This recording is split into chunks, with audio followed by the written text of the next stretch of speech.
ಪದ್ಮಪುರಾಣದಲ್ಲಿ 55,000 ಶ್ಲೋಕ ಉಂಟು ಅಂತ ಅರ್ಥ. ಮಹಾಭಾರತದ ಅರ್ಧದಷ್ಟುಂಟು. ಸ್ಕಾಂದ 85,000 ಶ್ಲೋಕ ಉಂಟು. ಪದ್ಮಕ್ಕಿಂತಲೂ ಇನ್ನೂ ದೊಡ್ಡದು ಸ್ಕಂದ ಪುರಾಣ. ಹಾಗಾಗಿ 55,000 ಶ್ಲೋಕ ಸಂಖ್ಯೆಯನ್ನು ಹಿಡ್ಕೊಂಡದ್ದು. ಸಪ್ತಖಂಡೈ ಸಮನ್ವಿತಂ. ಪದ್ಮಪುರಾಣದ ಲಕ್ಷಣ 7 ಖಂಡಗಳಿಂದ ಕೂಡಿದೆ. ಈ ಪಂಚಪಂಚಾಶತ್ ಸಹಸ್ರ ಎನ್ನುವಂಥದ್ದು ಅದರಲ್ಲಿರುವ ದಳಗಳ ಸಂಖ್ಯೆ. ಪದ್ಮ ಅಂದರೆ ಒಂದು ಕಮಲ ಅಂತ ಹೇಳಿದೆ ಅಲ್ವಾ, ಅದರಲ್ಲಿರುವ ಶ್ಲೋಕಗಳು ಅಂತಂದರೆ ಪ್ರತಿಯೊಂದು ಒಂದು ದಳಗಳ ಹಾಗೆ 55,000 ದಳಗಳುಂಟು. ಸಹಸ್ರದಳ ಪದ್ಮ ಅಂತ ಸಿಗ್ತಾ ಉಂಟು. ಹಾಗೆ ಇನ್ನು ಸಪ್ತಖಂಡೈ ಸಮನ್ವಿತಂ 7 ಖಂಡಗಳಿದ್ದಾವೆ. ಅಂದರೆ ಅಧ್ಯಯನದ ದೃಷ್ಟಿಯಿಂದ, ನಮ್ಮ ಅವಗಾಹನೆಯ ದೃಷ್ಟಿಯಿಂದ, ನಾವು ಅದನ್ನು ತಿಳ್ಕೊಳ್ಬೇಕು ಎನ್ನುವ ವ್ಯವಸ್ಥೆಯಿಂದ ವೇದವ್ಯಾಸರದನ್ನು ಮತ್ತೆ 7 ಖಂಡಗಳಾಗಿ ರೂಪಿಸಿಕೊಂಡಿದ್ದಾರೆ. ಎಲ್ಲ ಖಂಡಗಳನ್ನು ಪ್ರತ್ಯೇಕವಾಗಿ ಅಧ್ಯಯನ ಮಾಡಬೇಕೆನ್ನುವ ದೃಷ್ಟಿಯಿಂದ ವಿಭಾಗ ಮಾಡಿದ್ದಾರೆ ಪುರಾಣವನ್ನು ಕೂಡ. ಅದರಲ್ಲಿ ಖಂಡಗಳನ್ನು ಹೇಳ್ತಾ ಬರ್ತಾರೆ, ಯಾವ ಖಂಡಗಳು ಉಂಟು ಅಂತ. ತತ್ರಾದೌ ಸೃಷ್ಟಿಖಂಡಂ ಸ್ಯಾತ್ ಭೂಮಿಖಂಡಂ ತತಃ ಪರಂ. ಸೃಷ್ಟಿಖಂಡ ಅಂತ ಮೊದಲನೇದು. ನಾವು ಇವತ್ತಿನ ದಿವಸ ನೋಡ್ಲಿಕ್ಕಿರುವಂಥ ಒಂದಿಷ್ಟು ವಿಚಾರಗಳು ಸೃಷ್ಟಿಖಂಡದಲ್ಲಿ ಬರುವಂಥದ್ದು. ಜಗತ್ತಿನ ಸೃಷ್ಟಿ ಹೇಗಾಯಿತು ಅಂತ ಹೇಳುವಂಥದ್ದು. ಆಮೇಲೆ ಭೂಮಿಖಂಡಂ ತತಃ ಪರಂ. ಭೂಮಿಖಂಡ ಅಂತ ಎರಡನೇ ಖಂಡ. ಈ ಭೂಗೋಳ, ಇಡೀ ಜಗತ್ತನ್ನು ಸೃಷ್ಟಿ ಹೇಗಾಯಿತು ಅಂತ ನೋಡಿ ಅಷ್ಟೊಂದು ನಮಗೆ ತಿಳ್ಕೊಳ್ಳಿಕ್ಕೆ ಆಗುವುದಿಲ್ಲ. ನಾವು ಇರುವ ಭೂಮಿಯನ್ನು ಒಂದು ಬಾರಿ ನೋಡುವ. ಇವತ್ತಿನ ಕಾಲ, ಇವತ್ತಿನ ದೇಶದಲ್ಲಿ ನಮ್ಮ ಭೂಮಿ ಹೇಗುಂಟು ಅಂತ ನೋಡುವ ಅಂತಂದರೆ ಭೂಮಿಖಂಡಂ. ಆಮೇಲೆ ತೃತೀಯಂ ಸ್ವರ್ಗಖಂಡಂಚ. ಸ್ವರ್ಗಖಂಡ ಎನ್ನುವಂಥದ್ದು ಮೂರನೆಯದ್ದು. ಚತುರ್ಥಂ ಬ್ರಹ್ಮಖಂಡಕಂ. ಬ್ರಹ್ಮಖಂಡ ಎನ್ನುವಂಥದ್ದು ನಾಲ್ಕನೆಯದ್ದು. ಪಾತಾಳಂ ಪಂಚಮಂ ಖಂಡಂ ಷಷ್ಠಂ ಉತ್ತರಮೇವಚ. 5ನೇ ಖಂಡ ಪಾತಾಳ ಖಂಡ ಅಂತ. ಆಮೇಲೆ 6ನೆಯ ಖಂಡ ಉತ್ತರಖಂಡ.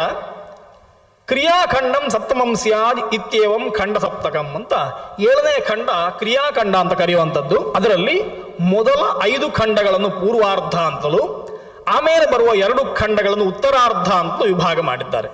ನಾವು ಪೂರ್ವಾರ್ಧವನ್ನು ನೋಡ್ತಾ ಇದ್ದೇವೆ. ಇವುಗಳಲ್ಲಿ ಬರುವ ವಿಷಯಗಳನ್ನು ಪ್ರಧಾನವಾಗಿ ಪರಿಗಣಿಸ್ತಾ ಹೋಗುವ.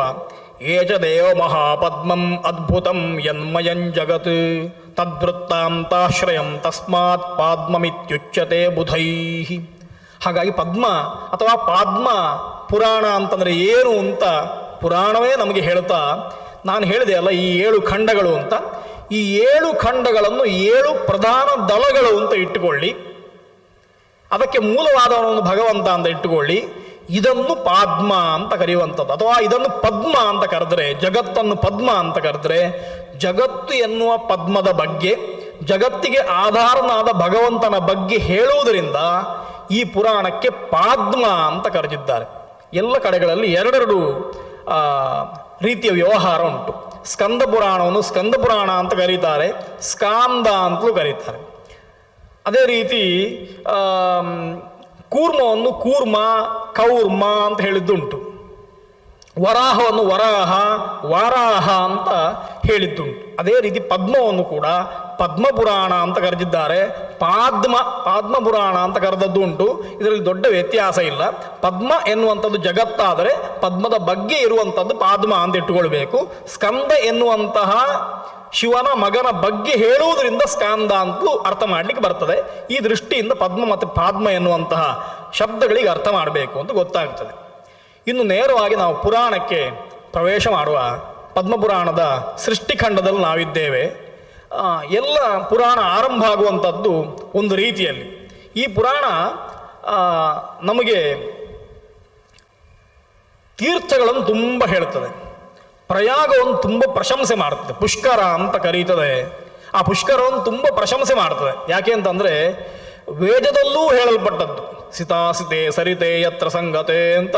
ಎಲ್ಲಿ ಕಪ್ಪು ಮತ್ತು ಬಿಳಿಯ ನದಿಗಳು ಒಟ್ಟು ಸೇರ್ತವೋ, ಮತ್ತೊಂದು ನದಿ ಕಣ್ಣಿಗೆ ಕಾಣದೆ ಆ ಕಾಲದಲ್ಲಿಯೇ ಅದರೊಟ್ಟಿಗೆ ಸೇರ್ತಾ ಇತ್ತು. ಈ ದೃಷ್ಟಿಯಿಂದ ತತ್ರ ಪ್ಲುತಾ ಸಹ ದೇವಮುತ್ಪತಂತಿ ಅಂತ. ಅಲ್ಲಿ ಯಾರಾದರೂ ಮುಳುಗಿದ್ರೆ ಅಂತಂದರೆ ತನುತ್ಯಾಗ ಮಾಡಿದರೆ, ಅದನ್ನು ಉಪಾಸನೆ ಮಾಡಿದರೆ ಅವರು ಸ್ವರ್ಗಕ್ಕೆ ಹೋಗ್ತಾರೆ, ಜನ್ಮವನ್ನು ಸಾರ್ಥಕ ಮಾಡಿಕೊಳ್ತಾರೆ ಅಂತ ಒಂದು ತೀರ್ಥದ ಬಗ್ಗೆ ವೇದವೇ ನಮಗೆ ವರ್ಣನೆ ಮಾಡಿದೆ. ಅದರ ಮಹಾತ್ಮ್ಯವನ್ನು ಹೇಳಿದೆ. ಪುರಾಣಗಳು ತುಂಬ ಹೇಳ್ತದೆ ಪ್ರಯಾಗದ ಬಗ್ಗೆ. ಇವತ್ತು ಪ್ರಯಾಗ ಅಂತ ನಾವು ಕರೆಯುವಂತಹ ಗಂಗಾ ಯಮುನಾ ಸರಸ್ವತಿ ನದಿಗಳ ಸಂಗಮ ಏನುಂಟು ಅದನ್ನು ಹೇಳ್ತಾ ಇರುವಂಥದ್ದು. ಅದರ ಬಗ್ಗೆ ಪುರಾಣಗಳು ತುಂಬ ಹೇಳಿದ್ದಾವೆ. ವೇದವೂ ಹೇಳಿದೆ ಅಂತಂದರೆ ಅದರ ಮಹತ್ವ ಎಷ್ಟು ಉಂಟು ನಮಗೆ ಗೊತ್ತಾಗ್ತದೆ. ನಮಗೆ ತುಂಬ ಸಂತೋಷ ಏನು ಅಂತಂದರೆ ಆ ಪ್ರಯಾಗಕ್ಕೆ ಮತ್ತೊಮ್ಮೆ ಪ್ರಯಾಗರಾಜ ಅಂತ ಹೆಸರು. ಎಲ್ಲ ಪುರಾಣಗಳಲ್ಲಿ ಪ್ರಯಾಗರಾಜ ಅಂತ ಕರಿತಾ ಇದ್ರು ಅದನ್ನು. ಇವತ್ತು ಉತ್ತರ ಭಾರತದಲ್ಲಿ ಪ್ರಯಾಗರಾಜ್ ಅಂತ ಕರೀತಾರೆ. ಆ ಹೆಸರು ಎಷ್ಟೋ ಸಂದರ್ಭದಿಂದ ಬೇರೆ ಹೆಸರಾಗಿ ಅದು ಮರೆತು ಹೋಗಿತ್ತು ನಮಗೆ. ಮತ್ತೆ ಈಗ ಸ್ವಲ್ಪ ವರ್ಷಗಳಿಂದ ಮತ್ತೆ ಪ್ರಯಾಗರಾಜ್ ಅಂತ ಅದನ್ನು ಕರೆಯುವಂಥ ಯೋಗ ಬಂದಿದೆ. ನನಗೆ ಸಂತೋಷ ಪಡಬೇಕು. ಪುರಾಣದಲ್ಲಿ ಇದ್ದ ಹೆಸರು ಮತ್ತೊಮ್ಮೆ ಆ ಸ್ಥಳಕ್ಕೆ ನಾವು ಅದನ್ನು ಕರೆಯುವ ಹಾಗೆ ಆಯಿತು ಅಂತ. ಅಂತಹ ಪ್ರಯಾಗದ ಮಾಹಾತ್ಮ್ಯವನ್ನು ಪುರಾಣ ಆರಂಭದಲ್ಲಿ ಹೇಳ್ತದೆ. ಒಂದು ಒಳ್ಳೆಯ ದೃಷ್ಟಾಂತವನ್ನು ಕೊಟ್ಟು ಹೇಳುವಂಥದ್ದು, ಸ್ವಚ್ಛಂ ಚಂದ್ರಾವದಾತಂ ಕರಿಕರ ಮಕರ ಕ್ಷೋಭ ಸಂಜಾತ ಫೇನಂ ಬ್ರಹ್ಮೋದ್ಭೂತಿ ಪ್ರಸಕ್ತೈ ವ್ರತ ನಿಯಮಪರೈ ಸೇವಿತಂ ವಿಪ್ರಮುಖ್ಯೈ ಓಂಕಾರಾಲಂಕೃತೇನ ತ್ರಿಭುವನ ಗುರುಣ ಬ್ರಹ್ಮಣ ದೃಷ್ಟಿಭೂತಂ ಸಂಭೋಗ ಅಭೋಗ ರಮ್ಯಂ ಜಲಂ ಅಶುಭಹರಂ ಪೌಷ್ಕರಂ ವಃ ಪುನಾತು. ಪುಷ್ಕರ ತೀರ್ಥ ಜಲ ನಮ್ಮನ್ನು ಪವಿತ್ರಗೊಳಿಸಲಿ ಅಂತ ಪುರಾಣದ ಆರಂಭದಲ್ಲಿ ಮಂಗಲ ಪದ್ಯ. ಯಾವ ರೀತಿ ಇರುವಂಥದ್ದು ತೀರ್ಥ ಅಂತಂದರೆ ನಮ್ಮನ್ನು ಪೂರ್ಣ ಪವಿತ್ರ ಮಾಡುವಂಥದ್ದು ತೀರ್ಥ. ತೀರ್ಥ ಅಂತಂದರೆ ಭಗವಂತ ಅಂತಲೇ ಅರ್ಥ. ದೇವರಿಗೆ ತೀರ್ಥ ಅಂತ ಹೆಸರು. ಹಾಗಾಗಿ ದೇವರು ನಮ್ಮನ್ನು ಪವಿತ್ರ ಮಾಡಬೇಕು. ಆ ತೀರ್ಥ ಹೇಗುಂಟು ಅಂತಂದರೆ ಸ್ವಚ್ಛಂ ಚಂದ್ರಾವದಾತ. ಒಂದು ಅರ್ಥದಲ್ಲಿ ಭಗವಂತ ಅಂತ ತೀರ್ಥಕ್ಕೆ ಅರ್ಥ. ತೀರ್ಥ ಶಬ್ದಕ್ಕೆ ಭಗವಂತ ಆ ಶಬ್ದದಿಂದ ವಾಚ್ಯ. ಹಾಗಾಗಿ ಈ ಎಲ್ಲ ವಿಶೇಷಣಗಳು ದೇವರಿಗೆ ಸಂಬದ್ಧವಾಗ್ತದೆ, ಅನ್ವಯ ಆಗ್ತದೆ. ದೇವರಲ್ಲಿ ಸ್ವಚ್ಛವಾಗಿ ಉಂಟು. ಯಾವುದು ಪ್ರಯಾಗವೂ ಸ್ವಚ್ಛವಾಗಿ ಉಂಟು, ಪೌಷ್ಕರ ತೀರ್ಥವೂ ಸ್ವಚ್ಛವಾಗಿ ಉಂಟು. ಚಂದ್ರಾವದಾತಂ, ಚಂದ್ರನ ಹಾಗೆ ಉಂಟು.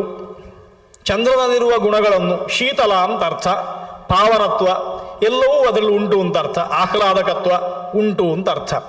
ದೇವರಲ್ಲೂ ಇದೆರಡು ಉಂಟು. ದೇವರು ಸ್ವಚ್ಛ, ದೇವರಲ್ಲಿ ದೋಷಗಳಿಲ್ಲ. ಸ್ವಚ್ಛ ಅಂತ ನಾವು ಯಾಕೆ ಕರಿತೇವೆ ದೇವರನ್ನು ಅಂತ ಕೇಳಿದರೆ, ದೋಷ ಇಲ್ಲದೇ ಇರುವುದರಿಂದ ದೇವರನ್ನು ಸ್ವಚ್ಛ ಅಂತ ಕರೀತೇವೆ. ಇನ್ನು ಗುಣಗಳನ್ನು ತುಂಬಿಕೊಂಡಿದ್ದಾನೆ, ಹಾಗಾಗಿ ಮತ್ತಷ್ಟು ಸ್ವಚ್ಛನಾಗುತ್ತಾನೆ ದೇವರು ಅಂತ. ಆ ದೃಷ್ಟಿಯಿಂದ ದೇವರನ್ನು ಸ್ವಚ್ಛ ಅಂತ. ತೀರ್ಥವನ್ನು ಕೂಡ ಉಪಾದೇಯ ತೀರ್ಥ ಹೇಗೆ ಅಂತಂದರೆ, ತೀರ್ಥದಲ್ಲಿ ಒಂದಷ್ಟು ಕಾಲುಷ್ಯ ಇದ್ದರೆ ಸ್ನಾನ ಮಾಡಲಿಕ್ಕೆ ಮನಸ್ಸು ಬರುವುದಿಲ್ಲ. ಒಳ್ಳೆಯ ತೀರ್ಥ ಆದರೆ ಒಂದಷ್ಟು ಕೊಳಚೆ ಉಂಟು, ಅದರಲ್ಲಿ ಸ್ನಾನ ಮಾಡಲಿಕ್ಕೆ ಆಗೋದಿಲ್ಲ. ಆದರೆ ತೀರ್ಥ ಸ್ವಚ್ಛವಾಗಿದ್ದರೆ ತೀರ್ಥದಲ್ಲಿ ಸ್ನಾನ ಮಾಡಲಿಕ್ಕೆ ಆಗ್ತದೆ. ಗಂಗಾ ನದಿಯನ್ನು ನಾವೆಲ್ಲ ಹಾಳು ಮಾಡಿದ್ದೇವೆ ಇಷ್ಟು ವರ್ಷ. ಹೀಗೆ ಕೆಲವು ವರ್ಷದಿಂದ ಗಂಗೆಯೂ ಕೂಡ ಮತ್ತೆ ಸ್ವಚ್ಛ ಆಗ್ತಾ ಇದ್ದಾಳೆ ನಮ್ಮೆಲ್ಲರ ಶ್ರಮದಿಂದ ಅಂತಂದರೆ ಅದಕ್ಕೆ ನಾವು ಸಂತೋಷ ಪಡಬೇಕು. ತೀರ್ಥ ಎನ್ನುವುದು ಸ್ವಚ್ಛವಾಗಿರಬೇಕು ಅಂತ. ಹಾಗಾಗಿ ದೇವರು ಅಂತಂದರೆ ದೇವರಲ್ಲಿ ದೋಷ ಇದ್ದರೆ ದೇವರಲ್ಲ. ಹಾಗಾಗಿ ದೇವರಲ್ಲಿ ದೋಷ ಇರಬಾರ್ದು.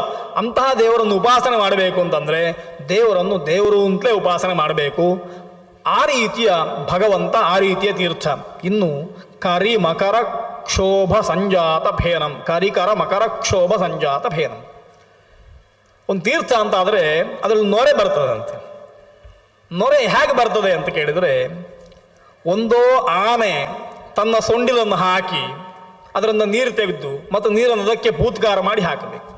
ಇಲ್ಲದಿದ್ದರೆ ಮೊಸಳೆಗಳು ಬಾಲವನ್ನು ಅಲ್ಲಾಡಿಸ್ತಾ ಅದರಲ್ಲಿ ಸಂಚಾರ ಮಾಡುವುದರಿಂದ ಅದರಲ್ಲಿ ನೊರೆ ಬರಬೇಕು ಅಂತ.